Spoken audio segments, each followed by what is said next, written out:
हरियाणा चुनाव के सूत्रों के हवाले से एक बड़ी खबर है। सिरसा से बीजेपी उम्मीदवार वापस ले सकते हैं नामांकन। सूत्रों के हवाले से खबर, गोपाल कांडा को समर्थन दे सकती है बीजेपी। तो इस वक्त की बड़ी जानकारी, गोपाल कांडा जिसको लेकर के पहले से ही जानकारी थी और कहा जा रहा था कि सिरसा की सीट को लेकर के दरअसल रार छिड़ी हुई है। हालांकि अब खबर यह है कि गोपाल कांडा को सपोर्ट बीजेपी कर सकती है। अब देखना होगा कि आगे आने वाले वक्त में गोपाल कांडा क्या कुछ बोलते हैं। इससे पहले आपको याद होगा कि इनेलो बसपा के साथ उन्होंने हाथ भी मिलाया था। हलोपा के अध्यक्ष हैं और वो एनडीए का हिस्सा भी रह चुके हैं, सरकार का हिस्सा भी रह चुके हैं।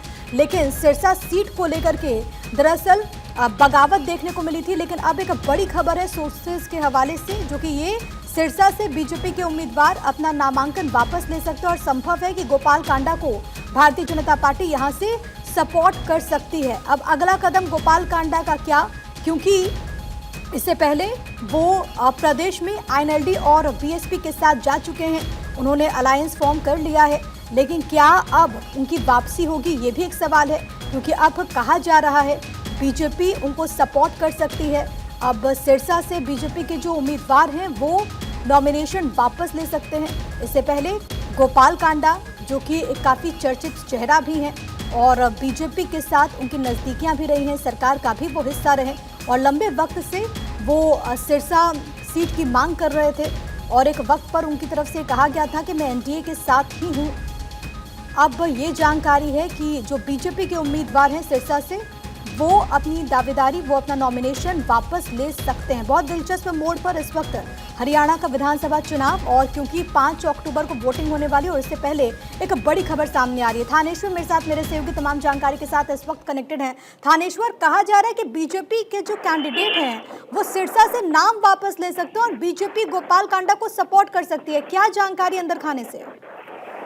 देखिए, शुरू से ये बात निकल कर आ रही थी कि बीजेपी जो सिरसा सीट है वो गोपाल कांडा को दे सकती है, लेकिन लास्ट मोमेंट पे बीजेपी ने वहां से अपना उम्मीदवार उतार दिया था, क्योंकि हलोपा और बीजेपी का इंडिया गठबंधन के तहत, वो एनडीए गठबंधन के तहत, उसमें अंतर है। तो इस करके पिछले दिनों गोपाल कांडा ने कहा था कि मैं अभी गठबंधन एनडीए के अंदर हूँ और मैं एनडीए से बाहर नहीं हूँ और हम चुनाव लड़ेंगे और सरकार बनाएंगे।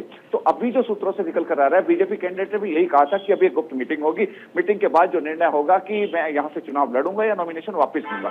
अभी सूत्रों से जो निकल कर आ रहा है कि सिरसा में बीजेपी के सीनियर जो लीडर्स हैं उनकी एक गुप्त मीटिंग चल रही है, पार्टी आलाकमान से कुछ निर्देश आए हुए हैं। हो सकता है कुछ ही समय में बीजेपी सिरसा के जो कैंडिडेट हैं वो अपना नॉमिनेशन वापस ले लें और गोपाल कांडा यहाँ से चुनाव लड़े, क्योंकि गोपाल कांडा शुरू से कह रहे थे कि मैं सिरसा से चुनाव लड़ूंगा। पहले भी जो बातें निकल कर आ रही थी कि गोपाल कांडा सिरसा से चुनाव लड़ेंगे, और क्योंकि पहले भी वो सिरसा सीट से चुनाव लड़ते रहे, तो पिछले दिनों इनका गठबंधन भी हुआ था। उसके बावजूद भी लास्ट मोमेंट पे बीजेपी ने बिल्कुल लास्ट टाइम पे नॉमिनेशन फाइल करने से एक दिन पहले ही ये सीट अनाउंस की थी, लेकिन फिर पार्टी आलाकमान से और हलोपा के जो सुप्रीमो है गोपाल कांडा। ठीक है थानेश्वर, अब देखना होगा कि आगे तस्वीर कैसी आती है। फिलहाल के लिए बहुत धन्यवाद आपका तमाम बातचीत और जानकारी हम तक पहुंचाने के लिए।